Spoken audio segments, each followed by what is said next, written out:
Hello ma'am Mukrumzari. Ngasi jana akhoi mari raksuba agi video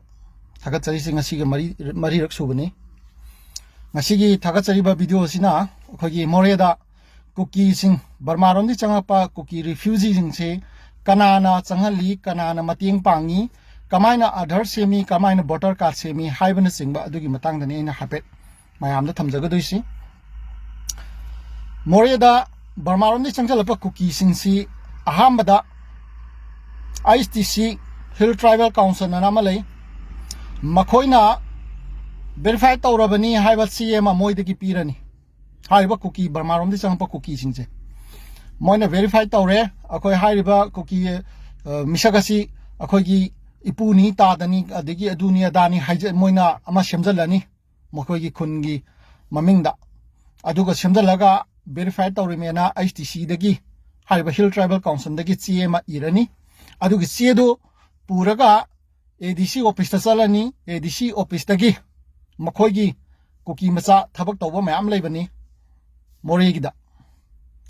haiba Kuki macha jingdu da pisalani masi ISTC na verify tawramni haina moina mu domicile gumba dagi atai marueba habati moi document changa dabu sing do pirani adu piraba matungda asagi Adhaar card kapa adegi voter card voter chanjanba sugumba se moino loi chathabani Adhaar kapa bani na voter chalabani na haiba Manipur gi citizen warani Moreh da laiba mini no hajalani adu dona mu kamai tawi Moreh gi hanadi Moreh gi akoiba da laiba chingjingji singyan ba chatpa uyan ba chapa matamda kana gumba magi lam oidi free da yalami free da akoi singjan ba chalami akoi nanganguri dagi hona ahlam jing so loina machine yang sing yalaga yumda chak thongnar mini samban khanar mini yum sanar mini haiba 2000 gi matung dagi di jingda chatpam leitre adu ning thogi ne ada ning thogi ne moina maming pungthon da thonjalaga singa koi basi makoi gi lam maming thonjalaga makoi gi ning thau na mayam ma toksan ga sing janpham legidre Moreh gi akoi basi hanadi hek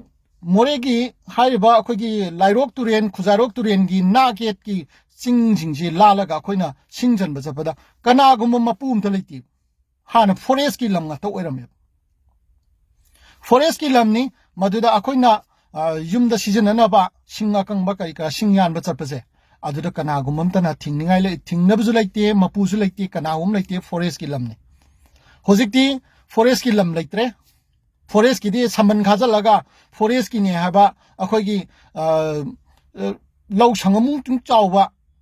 forest gate kana hariba du saman khaja la lairiba poto adu khakta ngai reba forest ki lam Moreh da aduga wildlife ki ju makoina fencing tawriba wildlife ki area mati tu khangai re atai di moi laiba mi singduna Burma rom di changchalakpaduna manam changchalaga mi ji khun ta salale adudagi ningthau ni adugi adagi ningthau ni na pongthon da thonjalaga lamgai se mapu loi pangre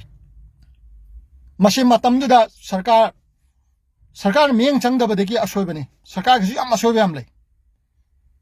forest ki lam jingji Kuki changai ba Kuki jingjina khopchale yum sajale se matam yam ngallingai matam dagi thoabane matam du da palamba government ju yam phatte ba machine ngallingai da machine laina se lying hodoba pon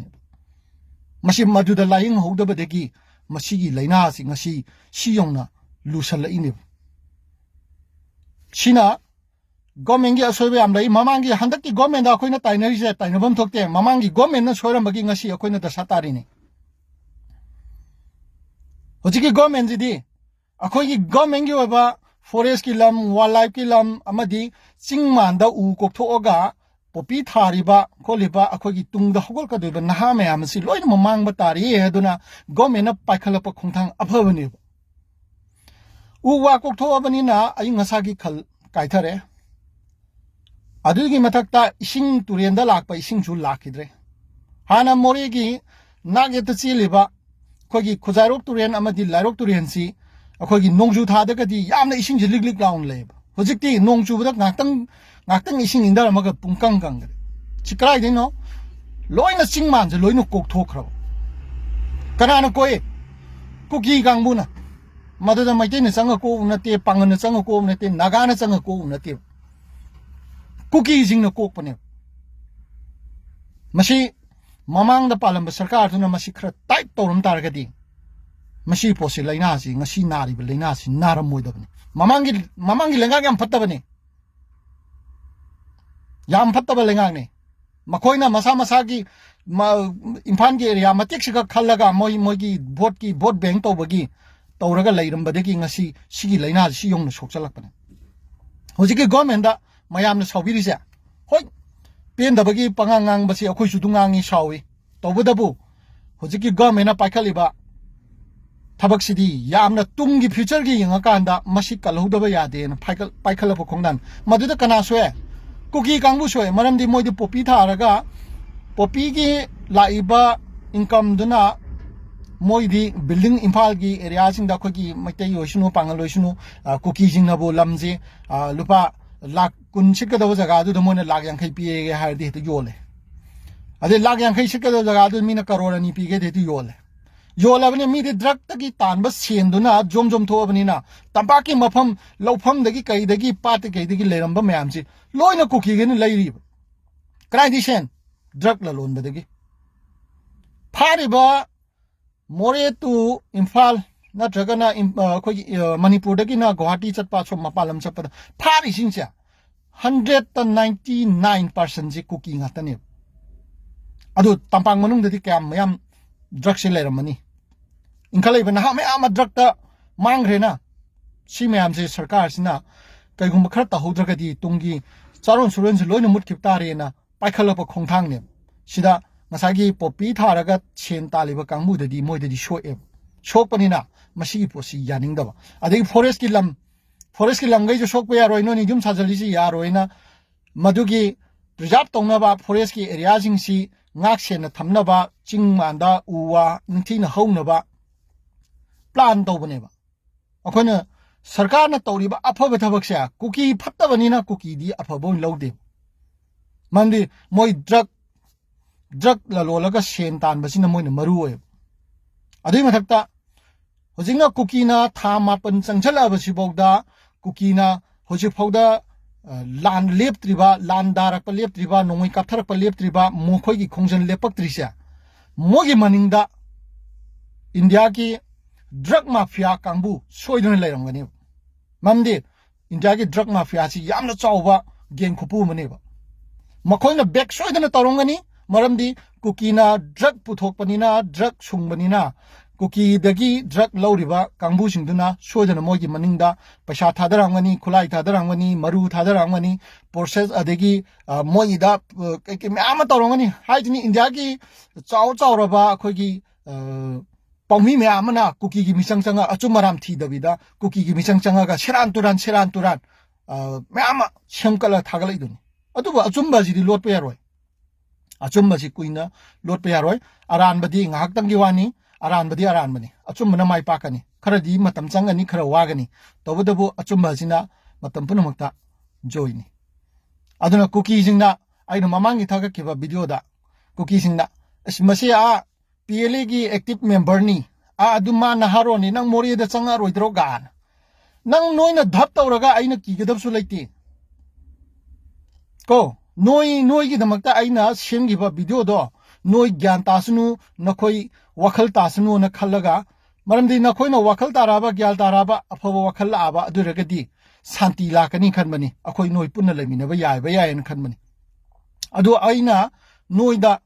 afawa advice natraga afawa suggestion pi bisi noina tadreba nakoi drug mafia kangbu noigi Kuki gi drug la lon ba mayam amadi noigi naharon gi achobasing amadi HTC gumba adugumba in Kuki in P degi adu dana toriba kangbu singduna noida hu me ama kamjalabanina noida akoina afaba habada changdre noi changdrabanina upai lete Manipur degi noi chakhitamni Manipur de noi leibam lete aduga masage HTC na Burmadi changpa mi singduda ayaba pibadi hendoktana akogi Tenopan district ki akogi ka khiba letpa hokim na Moreh gi KLP army camp gi awang thangbada lairo kina turen lairo turen gina mapan oiba aduga kelpi gina awang thangbada chingya akhoi gi turen mana chuda achauba mafam mama JCB thada duna dozer thada duna tem thoga Burma dagi changakpa Kuki mayam se aduda khundana ba silamme masima khangbiyo mayam lepa hokipsu amani aduga Morehda maitai akhoi voter chandriba maitai singsa voter chanaba na kaya thagat khur kanda reject loi lai amada habakte ba aduga Burma dagi changakpa Kuki singsina makhoi हाइरिबा लेपाउसु कुकीने माचु बर्मादी संगपसि यामना support तौरगा याम थमा बोट बैंक तौबनिना हाइदन अखोइ मोरेदा हंदकी बोट तुसु अखोइ मैतै मचा मयांग मचा पंगन मचा कनाम त बोट थादब फंगदे कुकी गन मोइ नहारोंगैना खुलाइ पा लागा मोइना ए नोइ नुंगाइना चलो नुंगाइना युमदा लैरो अखोइना थादा अखोइना अदुम नम्बि